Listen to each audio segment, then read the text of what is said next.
Me siento emocionado y contento de poder traer esta preciosa palabra que Dios ha puesto en mi corazón. Vamos a ir al libro de Juan 14, 4 al 6, una escritura a lo mejor que muchos de ustedes ya conocen. ¿Ok? Y dice de esta manera: ustedes ya conocen el camino para ir a donde yo voy. Jesús hablando.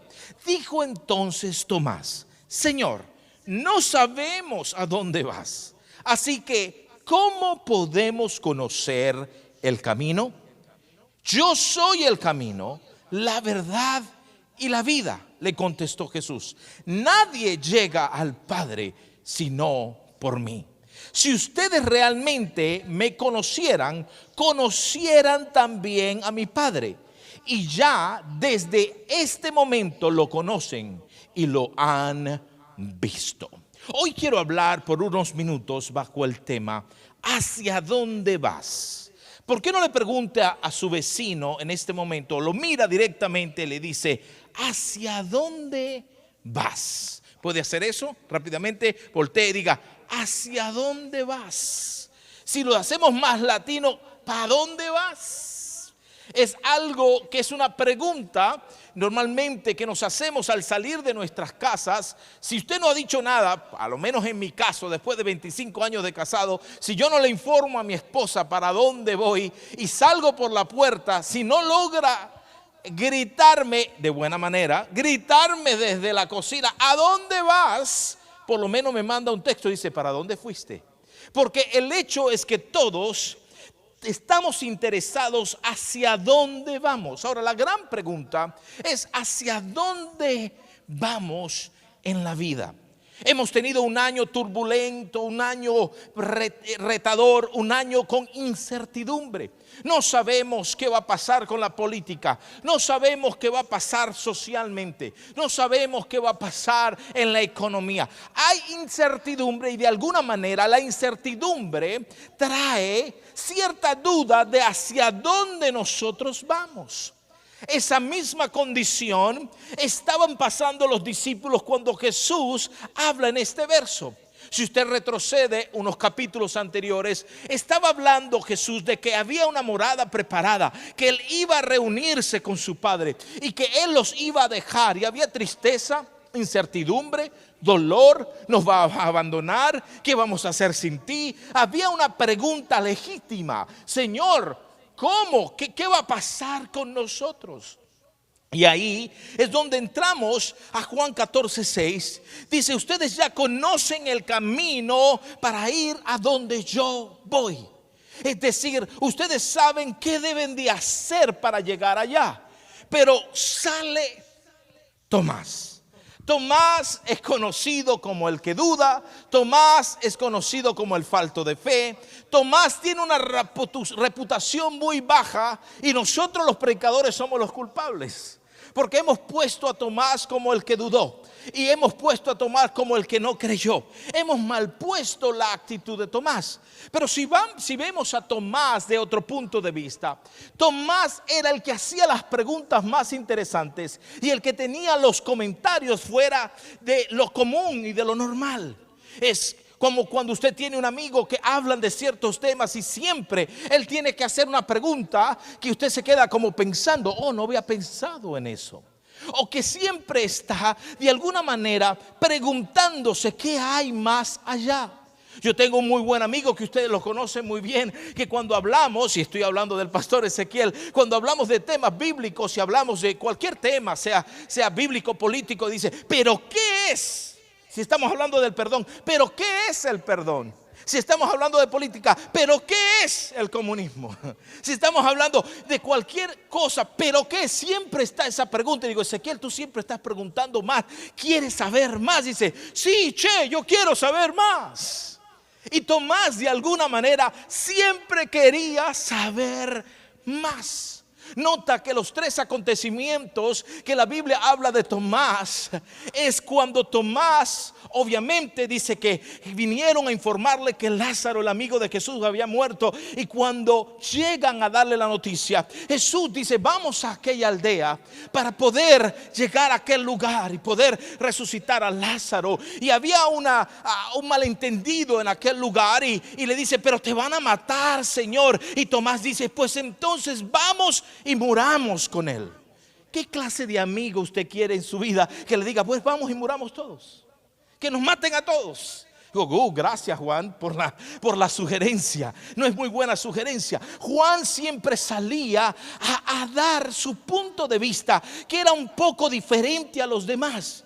Pero lo que a mí me gusta de Juan, cuando lo comparo con Pedro, es que Pedro siempre estaba queriendo saber hacia dónde iba a llegar, cuál era el cumplido, cuál iba a ser la recompensa, qué iba a ganar por hacer eso. Pero Tomás, en esta ocasión, estaba interesado en conocer era el camino, no tanto el destino, sino el camino. Y de eso quiero hablarles el día de hoy. Porque cuando leemos esta escritura y hablamos de hacia dónde vamos, qué se nos aproxima en el 2021, qué cambios vamos a tener que seguir haciendo, qué retos vamos a tener, porque muchos le pondrán: viene la mejor bendición, viene la mejor promesa, las puertas se van a abrir. Y yo creo en todo eso, pero tenemos que ser realistas de la palabra del Señor. Jesús dijo: en el mundo tendréis aflicciones, pero confiad, yo he vencido al mundo. Es decir, que no todo es color de rosas. Hay un destino, pero en el destino hay un camino, y en el camino pueden suceder muchas cosas. Esta mañana yo salí a las 5:45, casi 6 de la mañana, de Naples, Florida, para manejar y estar aquí ministrando con ustedes. Yo sabía mi destino. Mi destino era llegar a Popka. Mi destino era llegar a donde se reúne la iglesia Avance. Mas sin embargo, el camino no me lo sé de memoria todavía. Sé que debo de agarrar la 75, pero hay ciertas calles que yo todavía no sé para llegar a mi destino. ¿Qué hice? Al poner el destino en mi GPS, me informó del camino. Y eso es lo que Jesús quería enseñarle a sus discípulos. Hay un destino, pero para llegar a ese destino también hay un camino. Y Pablo le dice: Pablo le dice: Tomás le dice: Señor, no sabemos a dónde vas. Así que ¿cómo podemos conocer el camino? Y Jesús da la afirmación más poderosa que pudo dar, y es: yo soy el camino. Y no solamente soy el camino, sino soy la verdad y soy la vida, Tomás. Nadie llega al Padre, nadie viene al Padre si no es por mí. Cuando él dice yo soy, estaba hablando de la raíz de la palabra ego aimi. Ego aimi es lo mismo que él le dijo a Moisés cuando se encontró con él. Moisés: yo soy el gran yo soy. Yo soy el que abro camino. Yo soy el Dios todopoderoso. Esa palabra se utiliza en esta respuesta y le está diciendo: Tomás, yo soy el que voy a mostrarte el camino. Yo soy el que te voy a mostrar la verdad. Es decir, yo soy el camino, y yo soy la verdad, y yo soy la vida. Ahora notemos, son las tres áreas que todo ser humano necesita. El ser humano necesita un camino para poder transitar en la vida. El ser humano necesita la verdad, porque conoceréis la verdad, y la verdad os hará ¿qué? Libre. Sin la verdad eres ignorante, y en la ignorancia hay engaño. Es decir, que todos necesitamos un camino, todos necesitamos una verdad, y todos necesitamos una vida, sea física o sea eternal. Jesús estaba diciendo: yo cumplo con esas tres áreas de tu vida que necesitas, que no puedes vivir sin ella, porque yo soy la misma vida. Qué hermoso saber que cuando nosotros tenemos un destino, aunque se vea un poco oscuro, Jesús ha prometido que Él estará con nosotros y nos ha dicho: yo soy ese camino, yo soy esa verdad y yo soy esa vida. Ahora, al entender esto, debemos de definir claramente lo que es destino y lo que es camino. Cuando hablamos de un destino, todos sabemos que se habla de ese lugar para llegar, pero hay diferentes maneras de interpretar la palabra destino. Destino en tiempo real es donde llegas. Destino en objetivos es para qué sirve. Es decir, el edificio está destinado para ser un centro de ayuda. Eso también se puede utilizar como destino. O destino en el propósito es la línea de acontecimientos que confrontan la vida. Es decir, tienes un destino, vas a confrontar situaciones en ese destino. Eso es lo que es destino. Ahora, cuando hablamos de camino, es muy distinto. Porque cuando hablamos de camino, se conoce como camino a las vías que te conducen o se construyen para permitir el desplazamiento de hombres y vehículos. Partiendo de este significado, el término puede hacer referencia a algo físico y real, como es la ruta para llegar a un lugar. Ahora, un camino, por lo tanto, también es un concepto que deja descubierto un cierto comportamiento moral. Es decir, que cuando tomas ese camino, está hablando de un comportamiento moral en tu vida. No te vayas por ese camino porque te va a ir mal. ¿A cuántos de ustedes, su papá o su mamá, le dijeron: no hagas eso, no te vayas por esa ruta porque te va a ir mal? Sea sincero, ¿a cuántos lo dijeron? ¿A cuánto le dijeron: cuando usted va, yo ya vengo? Sea sincero, ¿a cuánto se lo dijeron? Oh, mi papá, esa era la frase preferida de mi papá: cuando tú vas, yo ya vengo. No me trates de engañar, porque yo ya he transitado ¿qué? Ese camino. Yo ya he pasado por ahí. Yo he aprendido las cosas buenas y las cosas malas de ese camino. Y normalmente se está hablando de la moral, se está hablando del comportamiento, se está hablando de cómo actuamos, cómo pensamos, cómo lo que hacemos. Jesús precisamente estaba dándole una cátedra a sus discípulos de cómo tener en cuenta los pasos a seguir en ese camino. Cuando él estaba hablando: yo soy el camino y yo soy la verdad y yo soy la vida, estaba diciendo: yo soy el principio moral que tú necesitas para poder llegar al destino, que es el reino de los cielos. Muchas veces, cuando no entendemos esto, pasamos por alto las enseñanzas de Jesús.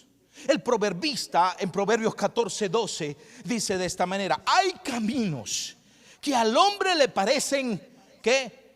Rectos, pero al final es camino de perdición o es camino de muerte. Cuando el proverbista está diciendo eso, hay caminos, hay decisiones morales, hay acciones, hay palabras, hay cosas en la vida del ser humano que le parecen rectas, pero al final es camino de muerte. Pablo lo dijo de una manera un poco diferente, pero que va con el mismo contexto. Todo te es lícito, mas no todo te conviene. Es decir, puedes hacer, y perdonen la expresión, lo que se te pegue en gana, pero tarde o temprano van a haber consecuencias de esa decisión. ¿Por qué? Porque el camino va más arraigado y pegado de nuestra moral que cualquier otra cosa. Jesús estaba diciendo: yo soy el único camino. Él no dijo: yo soy uno de los caminos. No, él dijo: yo soy el camino. Hay un cuestionamiento hoy en día que si Jesús es la única manera de poder ser salvo. Y estas religiones o estos conceptos liberales están diciendo no, cualquiera puede llegar a ese ser supremo.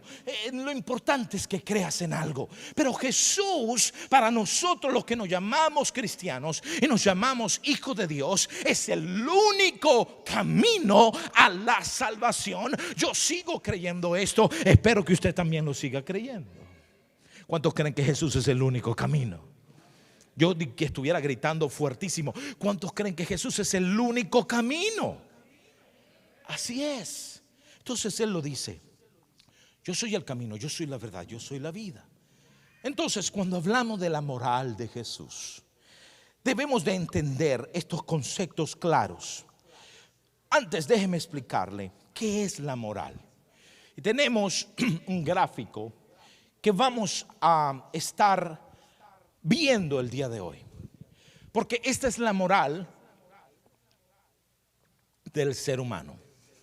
Cuando hablamos de la moral, hay esta gráfica que nos muestra un triángulo, y el triángulo tiene la habilidad de poder enseñarnos la manera de construir algo sólidamente. Usted no podría comenzar con resultados al bajo. ¿Por qué? Porque no le daría el fundamento claro que usted necesita. Ahora, cuando hablamos de un triángulo de la moral, tenemos que entender que hay prioridades que debemos de organizar en nuestra vida. Primero, estamos hablando de valores y creencias. Luego hablamos de pensamientos, de sentimientos, de expectativas, de actitudes, de comportamientos y luego de resultados. El problema es que nosotros queremos comenzar de arriba hacia abajo, y lo único que comienza de arriba hacia abajo es un hoyo para enterrarse. El problema es que la mayoría de nosotros los humanos queremos siempre los resultados sin poner los fundamentos que nos darán esa estructura para poderlos ver y poder cosechar las cosas buenas de la vida. Esto lo puede adaptar usted en el área espiritual, en el área familiar, en el área empresarial, en su trabajo. Donde usted lo ponga, estos resultados de la moral deben de ser construidos de esta manera. Jesús quería enseñar ese principio claramente cuando Él les habla a ellos acerca de que Él es el camino, Él es el que da y proporciona esos pasos correctos. Por eso Él le dice: ustedes ya saben qué hacer. Y Tomás le dice: pero ¿cómo? Si no sabemos para dónde vamos. Pero le dice: si ustedes han estado conmigo, ya deberían saber los pasos para llegar a su destino final y ver los resultados finales. Y es ahí donde quiero enfocarme el día de hoy, porque tenemos un destino, tenemos una visión clara. Queremos ir adelante, queremos conquistar en el 2021. Queremos hacer cosas que de verdad marquen una diferencia en el 2021. Pero ¿sabemos hacia dónde vamos? Esa es la pregunta. ¿Sabes tú los objetivos que quieres? ¿Sabes tú hacia dónde quieres ir? ¿Tienes los principios morales correctos para construir lo que anhelas en tu corazón? Cuando hablamos de la moralidad, que está el gráfico, si me pueden dejar el gráfico se lo agradezco. Cuando hablamos de la moralidad, tenemos que comenzar con los valores. Los valores de Jesús eran importantísimos, y hoy voy a hablar de todos estos pasos en la vida de Jesús. Note, los valores de Jesús eran los valores del reino. ¿Cuáles eran los valores del reino? El amor, la verdad, la justicia y la libertad. Si usted está anotando, anote esto, porque va a aprender los valores que Jesús ponía en práctica, en los cuales usted y yo debemos de imitar para tener un resultado final exitoso en su vida. Lo primero que él entendía era los valores del reino. Él estaba siempre dado al amor, a la verdad, a la justicia y a la libertad. La verdad los hará libre, dijo él. Claramente, el amor nos unirá como hermanos. La justicia nos hará solidarios y la libertad nos hará sentirnos hijos de Dios. Es por eso que cuando hablamos de los valores de Jesús, tenemos que entender que Él siempre estaba dado al amor, a la verdad, a la justicia y a la libertad.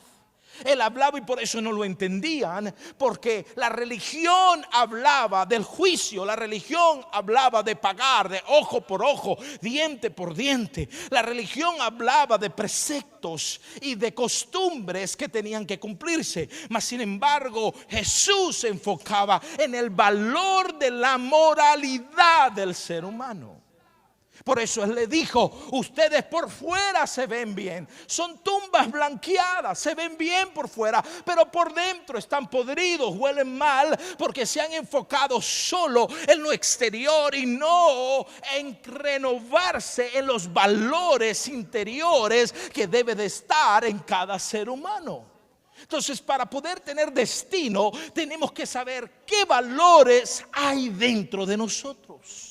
Está en ti el amor, está en ti la verdad, está en ti la justicia, está en ti la libertad de poder. La libertad lleva consigo responsabilidad. Cuando le damos libertad a nuestros hijos, hay responsabilidad. Cuando yo le digo a mi hija, ya tiene 18 años, y en estos días tuvimos una conversación, porque es una hija amada, no tengo nada que quejarme de ella, excelente estudiante, pero ya se quiere sentir, o ya mejor dicho, es una mujer y me dice: papi, ya tengo 18 años, yo cuando salga con mis amigas, mis compañeras, y yo sé con quién sale, yo sé quién es mi hija, yo puedo llegar ya a medianoche, papá, porque yo tengo 18 años. Y yo le digo: tú puedes tener 40 años, hija, pero a esta casa no me llegas más de las 10:30 de la noche, porque esos son los valores de mi casa. El día que tenga la tuya, puedes llegar a las 3 de la mañana si lo quieres, pero el que está acostado en la cama sin poder dormir soy yo, no tú. Entonces esos valores deben de cumplirse dentro de mi casa. De eso está hablando Jesús. Yo soy el camino, yo soy el que te doy esos valores, esos principios, para que puedas entonces tener éxito en la vida. El problema es que tenemos fracaso tras fracaso y no sabemos hacia dónde vamos, o si tenemos un destino, no tenemos el camino para llegar a ese destino, y como consecuencia nunca llegamos al destino, porque escogemos el camino equivocado por no guiarnos por los preceptos, valores y principios de la palabra de Dios y de la vida de Cristo en nosotros. Se quedaron todos callados. ¿Cuántos creen que esa es una verdad? Entonces los valores tienen un significado. Ahora, la creencia de Jesús, ¿cuál era la creencia de Jesús? Era la conversión. Usted ve la vida de Jesús, que consiste en el arrepentimiento de los pecados y el camino de vida, o el cambio de vida. En Marcos 1:14 Jesús dice: convertíos y creed en el evangelio. Es decir, su creencia era arrepentimiento. Sus valores eran amor, eran esa libertad que tenían, esa justicia, pero su creencia era arrepentimiento. Por eso la Biblia dice que todos, Él quiere que todos, digan todos, todos. Yo quiero que lo grite fuerte hasta que se escuche el techo. Todos, diga todos. Procedan ¿a dónde? Dígalo, el que lo sabe, dígalo fuerte, sin vergüenza, sin que le quede nada por dentro. Que procedan todos ¿hacia dónde? Al arrepentimiento. Porque esa era la creencia de las morales de Jesús. Entonces Él tenía valores y Él tenía creencias. Y tengo que ir muy rápido. Ahora, luego entramos en los pensamientos. Los pensamientos son ideas, conceptos e imágenes que se conciben en la mente de las personas. La facultad de pensar es un don de Dios, y tenemos la libertad de escoger cómo usar dicho poder.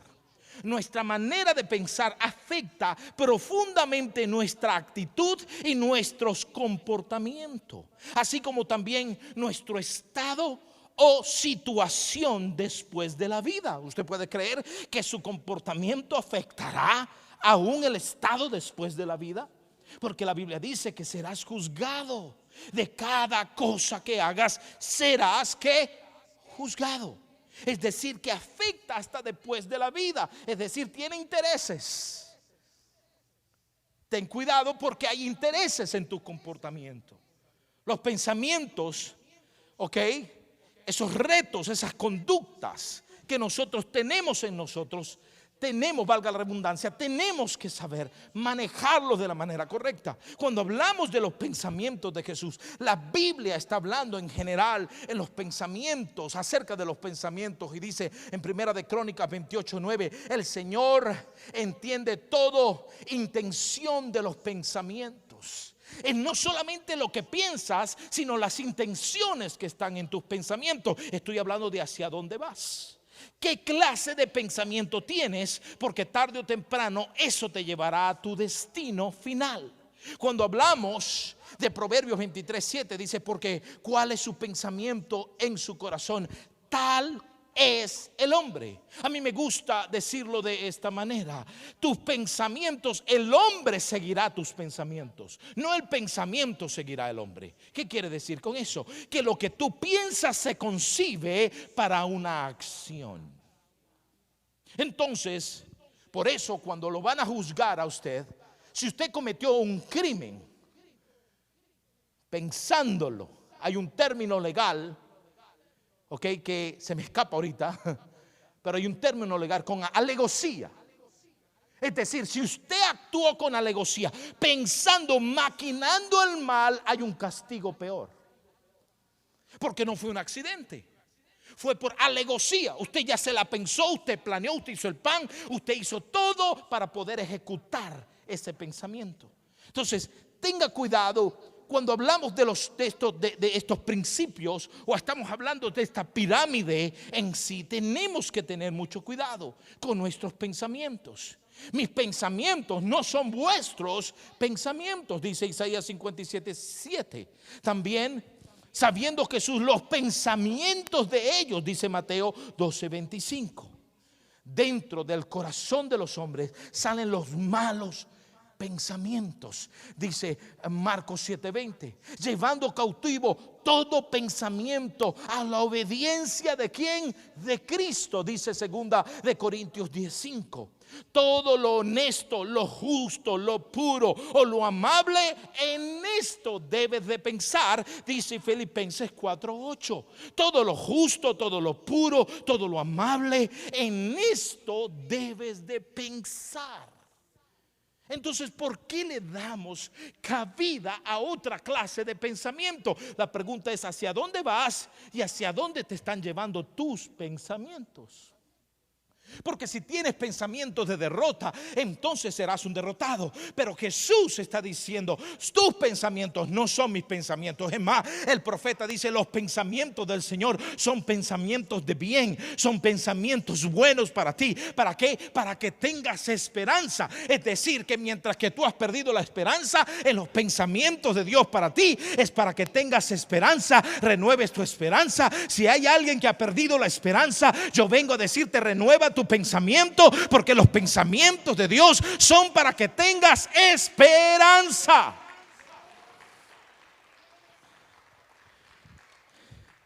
Los pensamientos. Pero ahí no se queda todo, y esta es una serie que podemos dar semana tras semana, pero quería dejar esto porque tiene que darte guía hacia dónde vas. Pero después de los pensamientos viene el peor enemigo del ser humano, y que se llaman los sentimientos.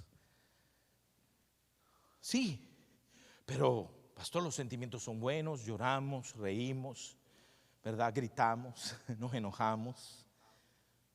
Pero esos sentimientos nos dominan fácilmente y somos llevados por un derrumbe. Cuando hablamos de lo que es la moral, Jesús quería decirle: yo soy el camino, yo soy el ejemplo a seguir. Y cuando hablamos de los sentimientos, ¿usted sabe cuál fue el primer o el sentimiento más significativo, el que más se le ve en la vida de Cristo, en la vida de Jesucristo? Es la compasión. Jesús siempre fue movido a misericordia. La compasión de Jesús es el sentimiento que más frecuentemente aparece en su ministerio. Por ejemplo, cuando leemos las escrituras, y no tengo tiempo de mencionarlas todas, pero se las voy a leer rápidamente. Dice, compadecido, fue movido a misericordia. Cuando vio los leprosos, dice que fue movido a misericordia. En Marcos 1:41 dice, movido a compasión, Jesús tocó los ojos de los ciegos de Jericó y al instante renovaron la vista. Eso está en Mateo 20:34. Al ver la viuda de Naín que iba a enterrar a su único hijo que había muerto, Jesús tuvo compasión de ella y resucitó al joven. Así lo dice Lucas 7. Ok, Jesús siempre tuvo compasión. Cuando hablamos de los sentimientos de Jesús, fue un ser que siempre fue movido a la compasión. Por eso el mundo se está destruyendo hoy y no sabemos hacia dónde vamos, porque cada uno quiere lo suyo propio, quiere su propio beneficio. Nadie quiere ayudar al vecino. El ama a tu prójimo como a ti mismo ya pasó de moda, porque la compasión de Cristo ya no está en nosotros. Pero yo hoy vengo a decirte, si quieres comenzar un 2020 en victoria, comienza por lo menos imitando los sentimientos de Jesús, que era la compasión. Ten misericordia, bienaventurados los misericordiosos, porque alcanzarán misericordia. Es decir, que cuando tú das misericordia, alcanzarás misericordia cuando tú la necesites. Estamos hablando de la moral, de estos valores. Yo soy el camino, yo soy esa verdad. El problema de la iglesia es que ha dejado de estudiar la vida de Jesús. Somos buenos hablando de Jesús, pero no viviendo a Jesús. Y el problema radica ahí. Y eso está para los que están aquí presentes y para todos los que están viendo esta transmisión. Somos expertos en predicar a Jesucristo y nos llamamos, defendemos la fe de Jesucristo. Jesús no necesita ser defendido, Jesús necesita ser imitado. Yo espero que haya más amenes, por lo menos el que está en la casa. Jesús necesita ser imitados. Por eso Pablo dijo, sé imitadores de mí, como yo soy de el que me enseñó, como yo soy de ese gran maestro que me enseñó toda la ley. No, sé imitadores de mí, como yo soy de Cristo. Si vamos a imitar a alguien, iglesia Avance, es imitar a Jesucristo. Él es el camino, Él es la verdad y Él es la vida. Nadie viene al Padre si no es por mí. Tengo que apurarme, me quedan 5 minutos. Espero que me aguanten estos 5 minutos. ¿Cuántos están aprendiendo algo el día de hoy? ¿Hacia dónde vas? ¿Cuál es tu camino? ¿Cuáles son los pasos a seguir? Sentimientos, las expectativas. ¿Sabes cuál era la expectativa de Jesús? La expectativa de Jesús siempre era de que el hombre no dudara de lo que Dios puede hacer en su vida. Una y otra vez vemos a Jesús cuando los discípulos estaban en la barca y tuvieron miedo y lo despertaron. Dijeron, ¿por qué dudaste? Y siempre era, ¿por qué? Mis expectativas es que ustedes crean. Es más, en el verso que leímos al principio dice, tengan confianza en mí. Es decir, la expectativa de Jesús es que tengas confianza de que si Dios te lo prometió, lo cumplirá. Que si tú te riges por estos principios morales, que es el camino, la verdad y la vida, si te riges por la vida de Jesucristo, entonces dice, si mi palabra permanece en ustedes y ustedes permanecen en mi palabra, pidan a vuestro Padre Celestial todo, escuche esto, todo lo que ustedes quieran y Él se lo dará. Pero hasta que ustedes no permanezcan en la palabra y la palabra permanezca en ustedes, no van a poder pedir nada, porque no van a recibir nada. Es decir, si no has recibido es porque no has permanecido. Está muy agresivo hoy el peloncito. Tengo que hablar con el pastor Ezequiel. El peloncito está agresivo hoy. No. Quiero animarlos Aquí hay un mejor destino para el 2021. Y no importa que el mundo esté en crisis, si nosotros estamos en Cristo, si nosotros estamos en los principios del Señor, si nosotros estamos guardando sus mandamientos, si Él sigue siendo nuestro camino, podrán caer a nuestro lado 1000 y 10,000 a mi diestra, pero a mí no me llegarán. ¿Por qué? Porque estoy fundamentado sobre esa roca, y esa roca se llama Jesucristo. Que un millar acampe contra mí, no temerá mi corazón. Y hay versos tras versos tras versos. Ninguna plaga tocará mi morada. Y usted dirá, pero ¿por qué se ha muerto tantos cristianos? No. El problema que nosotros tenemos es que estamos tan acondicionados a ver las cosas aquí tangibles, pero hay cosas celestiales que están preparadas para ti. Estamos de paso, como dijeron por ahí, todo el mundo quiere llegar al cielo, pero nadie se quiere morir. Usted pregúntele hasta un borracho, ¿quiere ir al cielo? Sí, pero te vas a morir. Ah, no. Y está escrito que todos estamos de paso. Por eso esto va a repercutir, te lo dije, va a repercutir hasta después de la muerte. Por eso vine a enseñarles esto, porque Dios me lo ha enseñado a mí. Hijo, si permaneces en mí, yo soy el camino, yo soy esa verdad, yo soy la vida. Y luego vemos la actitud. Jesús mantuvo una actitud perfecta. Y ya me quedan 2 minutos y termino con esto. Mantuvo una actitud perfecta en cada situación. Oraba por todo y por nada se preocupaba. Ese es el eslogan de 60 minutos con Dios. Preocúpate por nada, ora por todo. Jesús no se preocupaba por nada. Que te van a matar, déjame ir a orar. Jesús, que te va a suceder tal cosa. Los discípulos siempre, los sentimientos emocionales, se iba a orar. Él no se preocupaba por nada, él oraba por todo. Nosotros también debemos buscar la guía de Dios en cada aspecto de nuestras vidas y permitirle que obre su perfecta, yo quiero que escuche esto, su perfecta voluntad en nuestras vidas.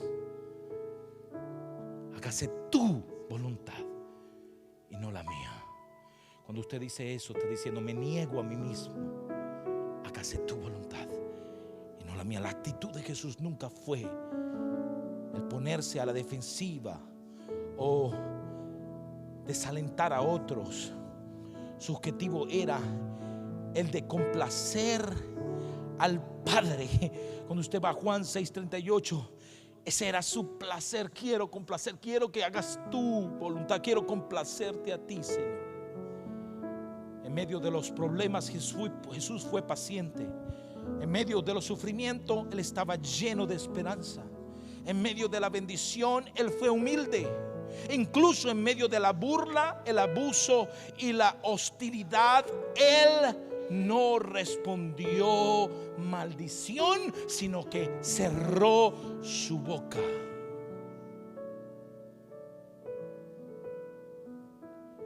Esa fue la actitud. ¿Cuál es tu actitud? ¿Hacia dónde vas? ¿Te estás autoexaminando junto a la vida de Cristo con estos pasos? Luego el comportamiento de Él. Jesús era congruente con su comportamiento. ¿Qué quiere decir eso? Quiere decir que aplicaba lo que hablaba. No hablaba una cosa y hacía otra, sino que era congruente, cumplía su palabra, costara lo que le costara. Cuando usted va al Salmo 15, una de las cosas que dice: ¿quién subirá al monte de Jehová? ¿Quién inquirirá en tu santo monte? ¿Quién estará? ¿Quién llegará al cielo? Y una de las cosas, de las muchas cosas que menciona, una dice: aquel que aunque esté perdiendo, cumple su palabra. Tengamos cuidado. Y luego el resultado final que Él le enseñó a sus discípulos hacia dónde iba era: síganme, yo soy el camino, yo soy la verdad, yo soy la vida. Yo voy a ir a preparar moradas para cada uno de ustedes. El resultado final de que ustedes me sigan, de que ustedes hagan de mí su camino, su verdad y su vida, es que va a haber una morada preparada para ustedes, y que cuando pases por esta tierra y ya dejes de respirar, hay algo preparado para ustedes, que es una recompensa eterna. ¿Sabe qué me emociona a mí y hasta me mueve mi corazón? Yo quiero llegar un día, y esta es mi oración, Señor, yo quiero llegar un día y decir lo que dijo Pablo: he peleado la buena batalla, he terminado la carrera, he guardado la fe, solamente me queda recibir la recompensa, esa corona incorruptible de gloria. Todo lo que pasé en el mundo corrupto lo vencí para recibir una corona incorruptible en gloria. Esa debe de ser tu meta. Tu meta no es hacerte más millonario en el 2021, y está bien si logras objetivos. Tu meta no es ser más inteligente en el 2021, y está bien si te haces más inteligente y lees más y creces. Tu meta no debe ser cosas terrenales. En el 2021, ¿hacia dónde voy? Voy rumbo a prepararme para llegar a mi morada celestial, porque Él es mi camino, Él es mi verdad y Él es mi vida. Yo quiero que todos se pongan en pie en esta preciosa mañana, en esta preciosa mañana, y levante sus manos y diga: Señor. Y ahí en tu casa, ahí donde estás, ahí donde me estás viendo, levanta tus manos ahí, dile: Señor, hemos peleado una batalla fuerte en el camino del 2020. Muchos han quedado, muchos han dejado de respirar, pero yo todavía estoy con vida. Solo te pido que mientras que esté con vida, Señor, yo pueda hacer de ti mi camino, mi verdad y mi vida, porque tú eres el único camino hacia esa meta de salvación. Vamos, pídele al Señor que te dé fortaleza en el 2021 para ser mejor, para imitarlo a Él, para ser mejor cada día, para aplicar estos principios de la moral, para crecer con Él, para decir: Señor, toma control de mis valores, de mi creencia, de mis pensamientos, de mis sentimientos, Señor, de mis expectativas, de mis actitudes, Señor, de mi comportamiento, para poder llegar al resultado final, ese resultado que está en la cima, ese resultado que está en los cielos. Señor, tú has preparado cosas sobrenaturales para nosotros. Sé que el 2021, Señor, podrá traer retos y podrá traer otras complicaciones, pero yo me voy a permanecer en tu promesa de que tú no me dejarás, de que tú no me soltarás, de que tú no me abandonarás, que tú estarás conmigo todos los días hasta el fin del mundo. Yo sé hacia dónde voy. Voy hacia ti, Jesús. Voy hacia esa recompensa que es el reino de los cielos. Hacia allá vamos, Padre. ¿Por qué no tomas un minuto y te humillas delante de la presencia del Señor ahí donde estás? Tira toda carga sobre Él. Te lo pido. Siento en el Espíritu en este instante que alguien debe de despojarse de todo peso que te agobia, de todo peso que te tiene cautivo, de todo peso que te tiene inmóvil, de todo peso que está ahí, que no te deja avanzar, esa duda, ese temor, esa fragilidad espiritual, ese conformismo espiritual. Dile: Señor, tú eres mi camino, tú eres mi verdad, tú eres mi vida, te voy a imitar. Fortaléceme, dile: fortaléceme, Señor. Pongo a ti todas mis cargas, pongo a ti todo, Señor. Me humillo delante de ti, dejo que tú tomes control de mi vida. Señor, yo sé hacia dónde voy. Mi destino es el cielo y tú eres el camino para llegar a Él. Vamos, alábale.